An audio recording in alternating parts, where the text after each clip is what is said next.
December 28th, 9:51 a.m. District Court Defendant Lobby Number 2.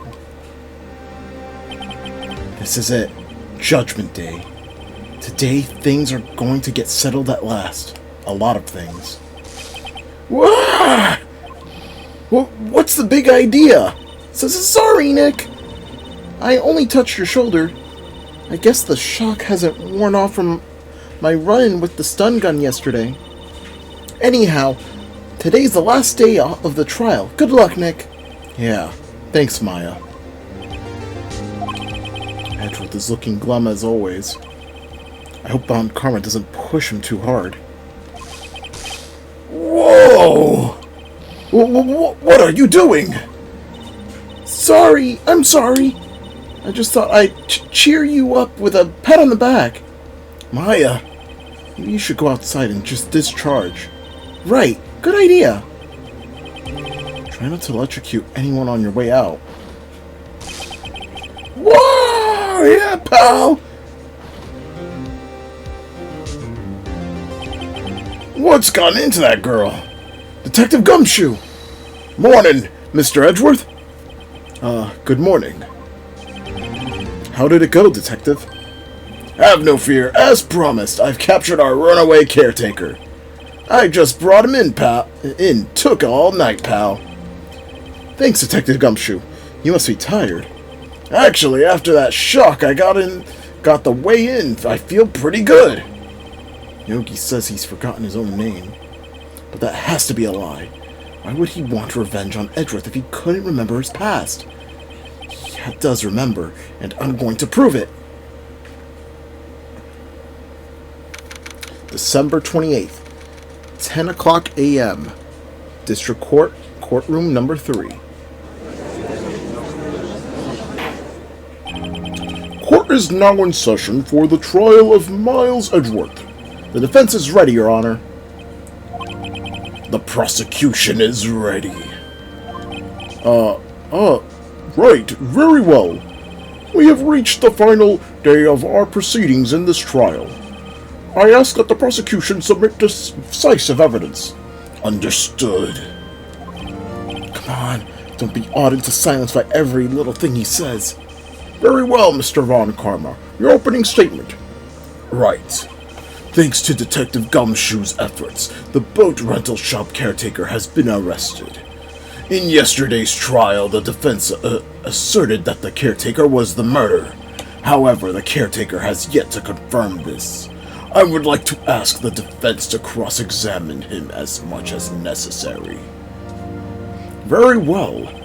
Please bring the witness into the courtroom.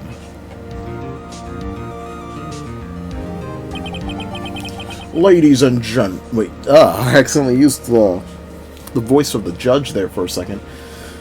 Ladies and gentlemen of the court, I believe you all remember our witness. He lives in the boat rental shop on the lake, from where he witnessed the incident. In addition, he has currently lost memory of his name and identity. Witness, why did you run away yesterday? The witness was not running away, as he will now testify. I see. Very well. Please begin your testimony.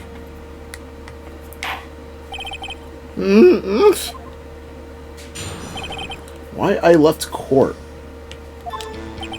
I'm really sorry about just leaving yesterday like I did. But I wasn't running away or nothing. I went to buy some food for Polly, see? I figured it got nothing to do with this incident anyhow.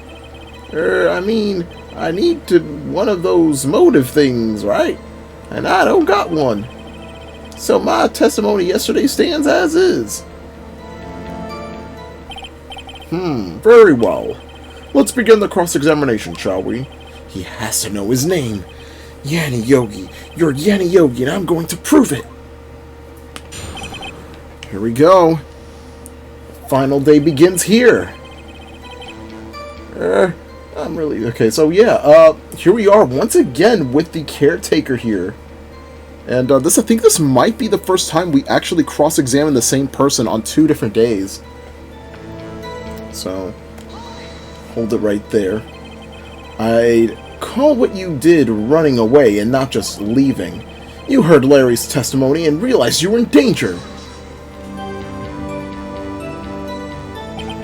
Now, Mr. Wright, there is no need to rush to conclusions.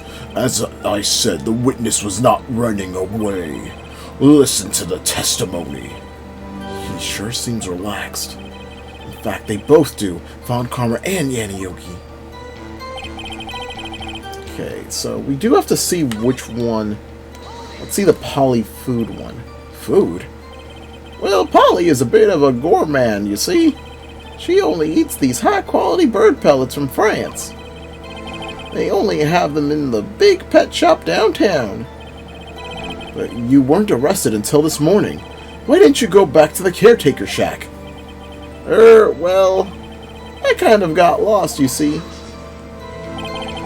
The witness has trouble remembering things sometimes.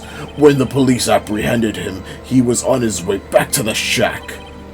Yeah, right. Nice try, Von Karma. No one's going to believe that. I see. So he was lost. Please, Your Honor, come to your senses.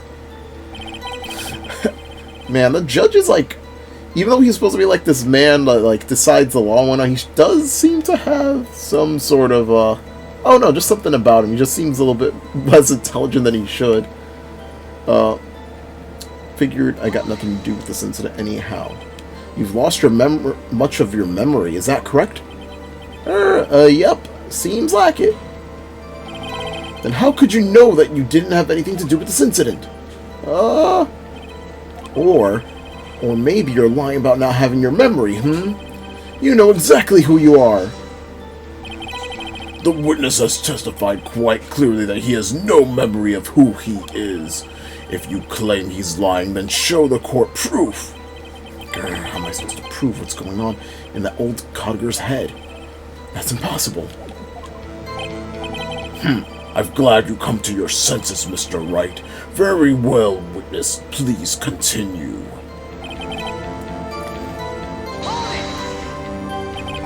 How can you say you had no motive? I say you do. You had a grudge against Edgeworth and the victim, Robert Hammond. That's why you took revenge on them, right? Please don't make me repeat myself, Mr. Wright. This witness has no memory of anything beyond several years ago. He can't hold a grudge. It's impossible. To prove he's lying about his memory. Otherwise, it's going to be the same thing over and over until the trial ends. Might I say something, Mr. Wright? Yes. Yes, Your Honor? You've been saying the same thing over and over now. You've been calling the witness's memory of the past or lack thereof into question. But does this really have anything to do with the current case? Of course, Your Honor. The witness has said that he has nothing to do with this case and no motive. Both of these statements are lies. Order! Order! Mr. Wright, there is a serious problem with your claim. Or are you saying you know who this witness is? Of course, Your Honor. Oh, now this is interesting. I would like to know myself, so who is he? Don't play dumb, Von Karma. Mr. Wright, please tell us this witness's name. Gregory Edgeworth and Robert Hammond. Two guys are dead. But we're going to go with Yanni Yogi here. His name is Yanni Yogi, a former court bailiff. Yogi? That name seems familiar. Oh! Yanni Yogi! From the DL6 incident. It figures the judge would have heard of it. It was such a famous case. But what does this mean? Your Honor, if this man is Mr. Yogi, then he has a clear motive.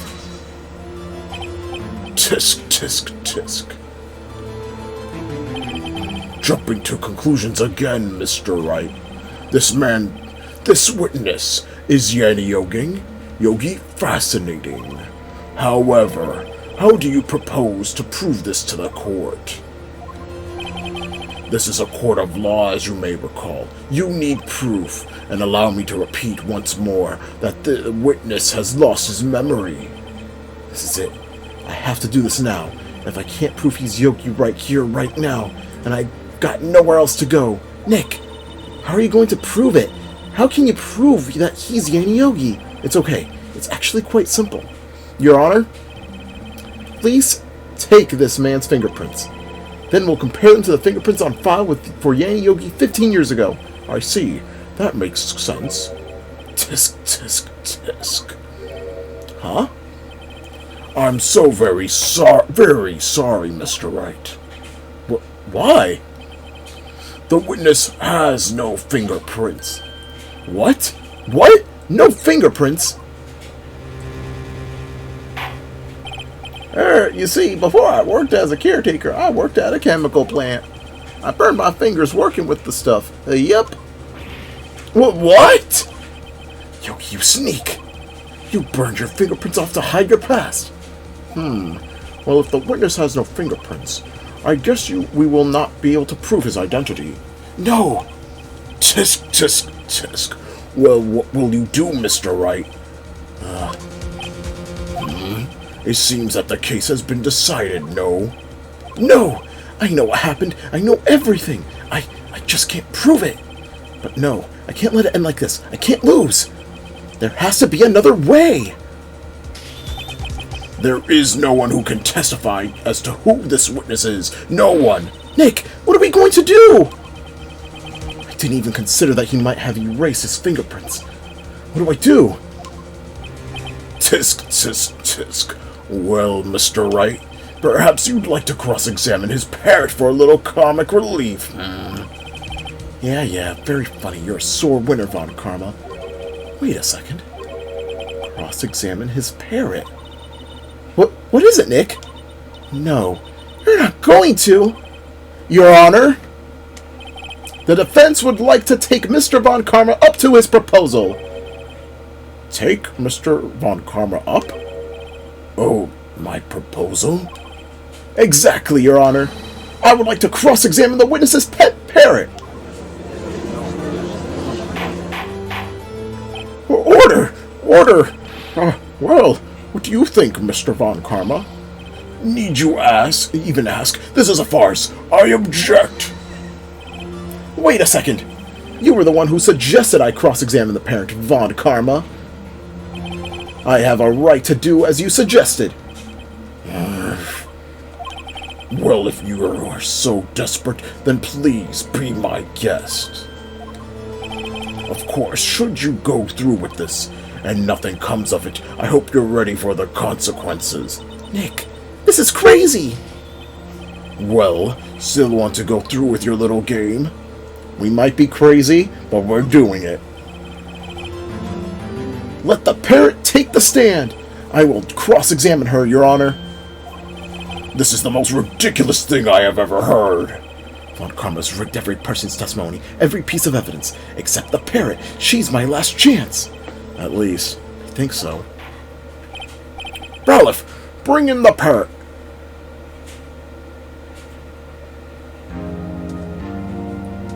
Yep, we're seriously doing this.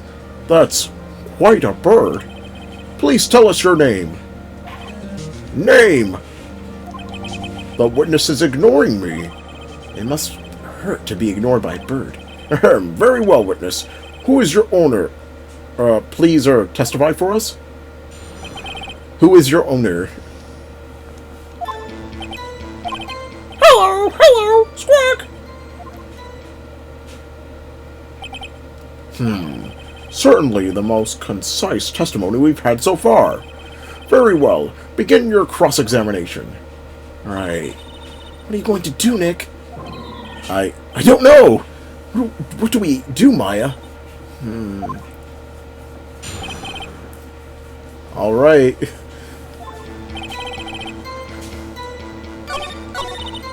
Well, I guess we should try to get information out of her. We need to show the judge her owner is Mr. Yogi.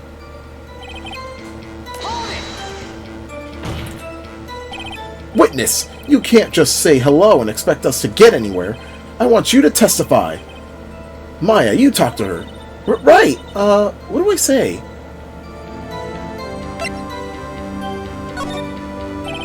Maybe I should get her to say her name. Polly, what's your name?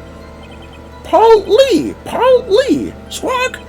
Mr. Wright, I think we've established that the parrot is named Polly. Does this have anything to do with her owner's identity? Well, I guess it doesn't really have anything to do with that, no. Please only ask questions pertaining to the matter at hand. Very well, witness. Continue your testimony. I mean, Judge, you kinda did ask for its name, so I guess you technically got your answer from earlier. Okay, Maya, let's see. Maybe I'll get her to say the number of the safe. Huh? The safe? Why? Let's just try to get her to say anything, okay? Polly, what was the number of the safe in the shack? 1228! 1228! My, what a reckless parrot! Well, Mr. Wright, you aren't claiming that the number has something to do with the caretaker. Unfortunately, I don't think it does, because the number doesn't really have any significance. So we will... wait, what actually happens if you say hold it here? Frankly, I can't believe that you're speaking to the parrot. Alright, so we'll hold it again.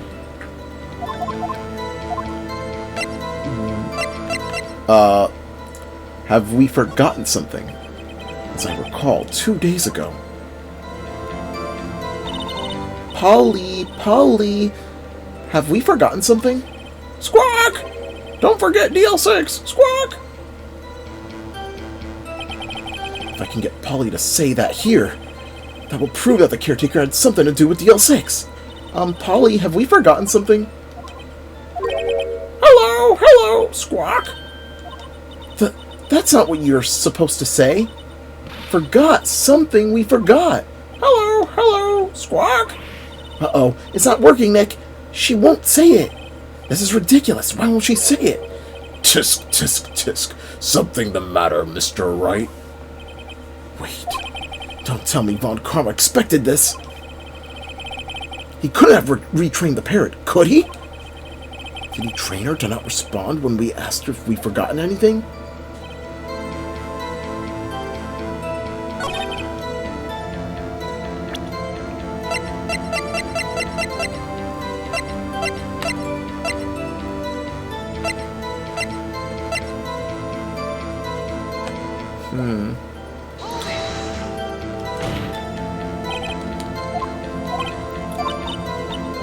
Maybe it is the safe number, because if he did change it then...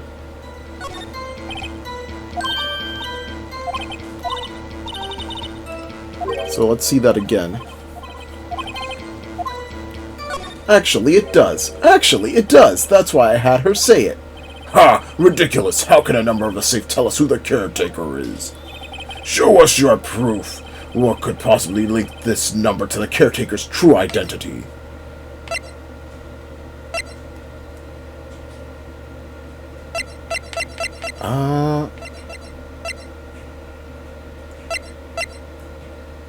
Okay, so it's either the DL6 photo evidence. It was one of these two.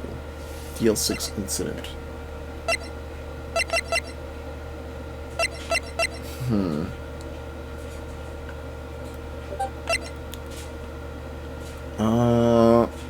I'm going to check the DL6 wait, let me check. Oxygen, H9, Yanni Yogi, Poly. Oh, wait! Oh! Oh! Wait. The DL6 case file? What is this obsession you have with that case? Mr. Wright, what in this file something relating to the safe number? 1228. Oh, yeah, that's the day of the murder. I guess you could also do the name, because Polly Jenkins. So I guess both of them do count.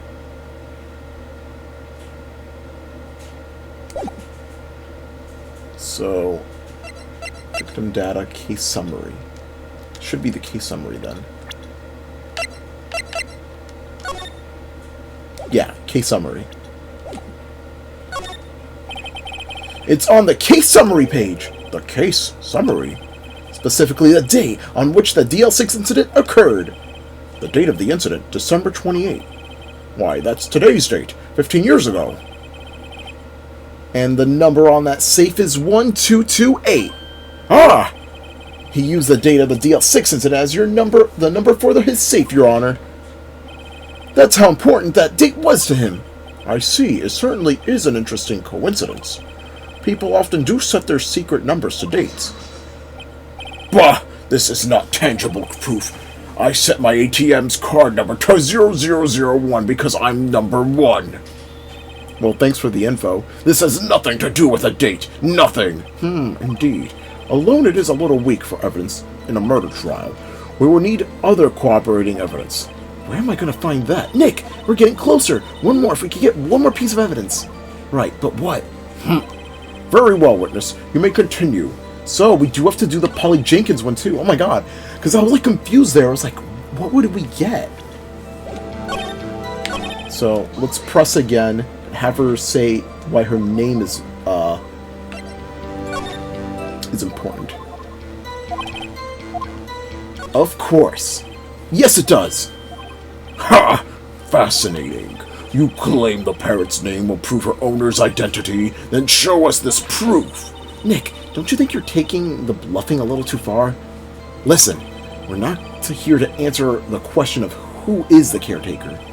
We're here to prove that he is Yanni Yogi. All we have to do is tie the name Polly to Yogi. Your Honor, the proof that the parrot's name reveals the caretaker's identity is the DL6 incident file case. The DL6 case file? That's quite a large file you have there. In which page is this proof on, then? Show us or stop wasting our time. Very well. Mr. Wright, please show us the page.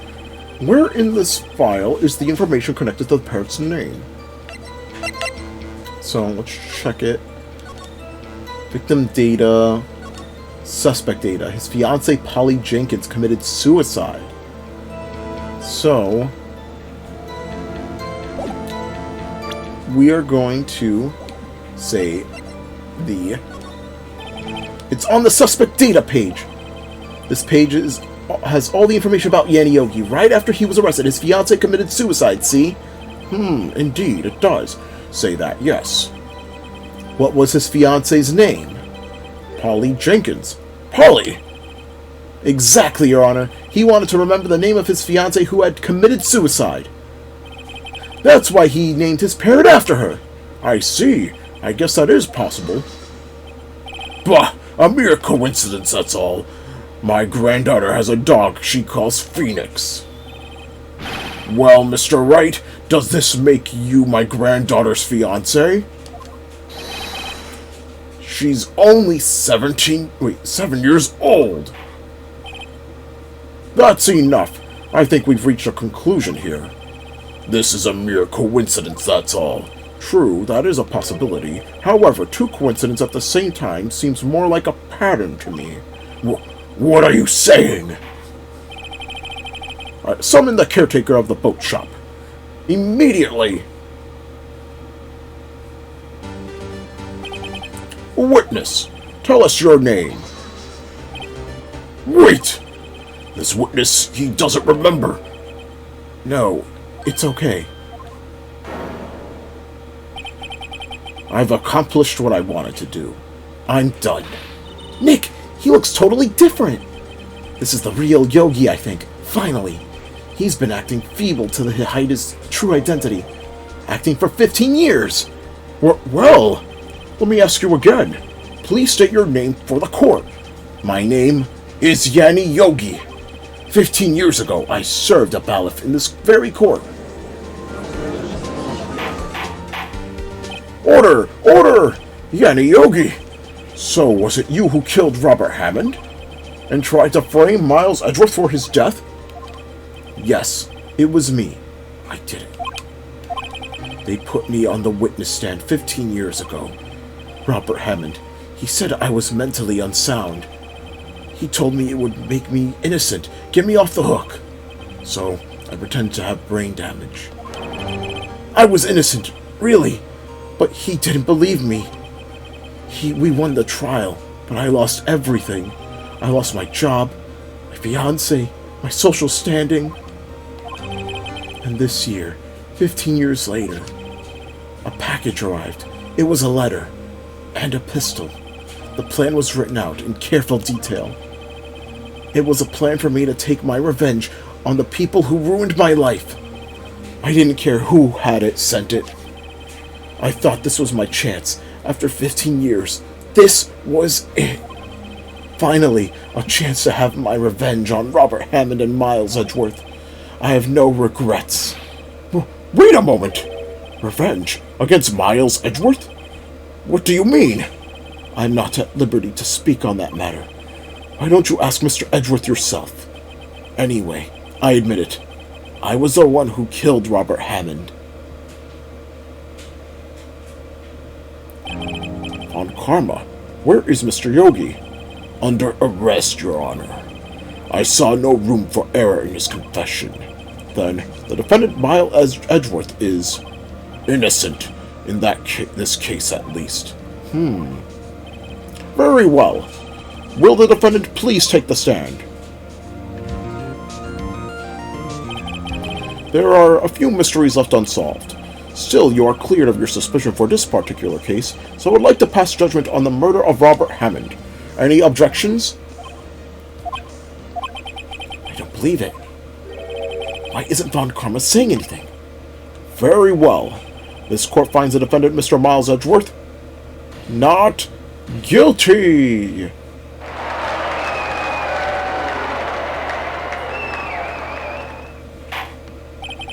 That is all. This court is adjourned. Objection! Did someone just say objection? It wasn't Von Karma. Wait, but that means... No. Edgeworth!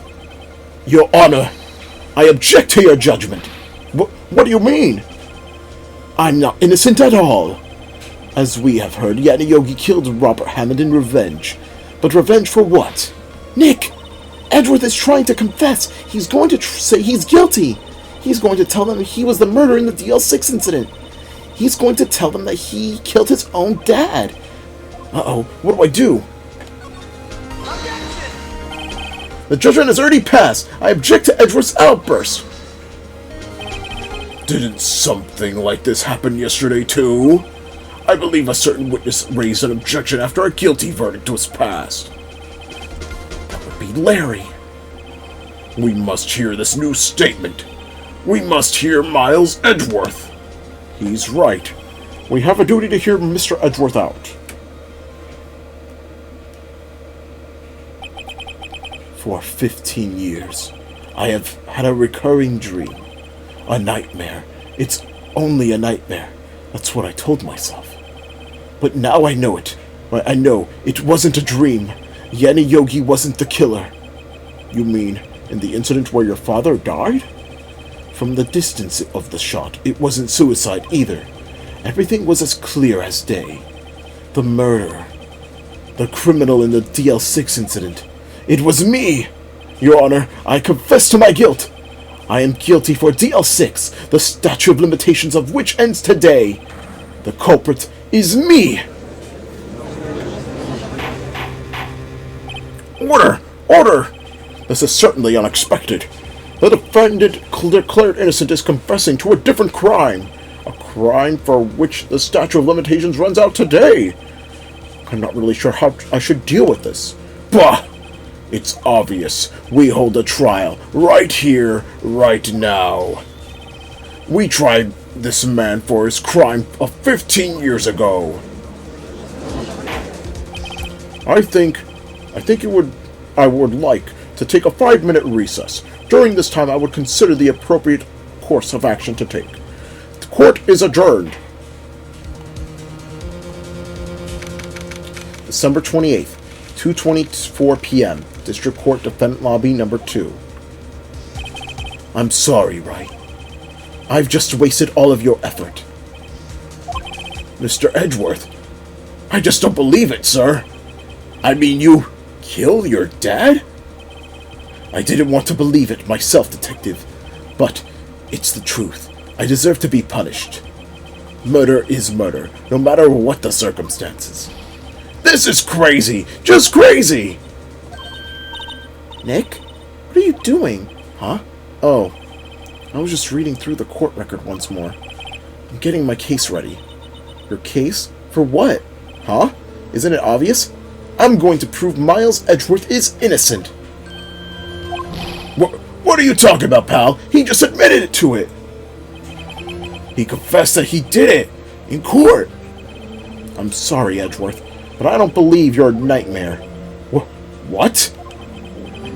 It was just a dream. It's not real. The truth is right here in this court record. In any case, tighten your belts. The real fight is just beginning.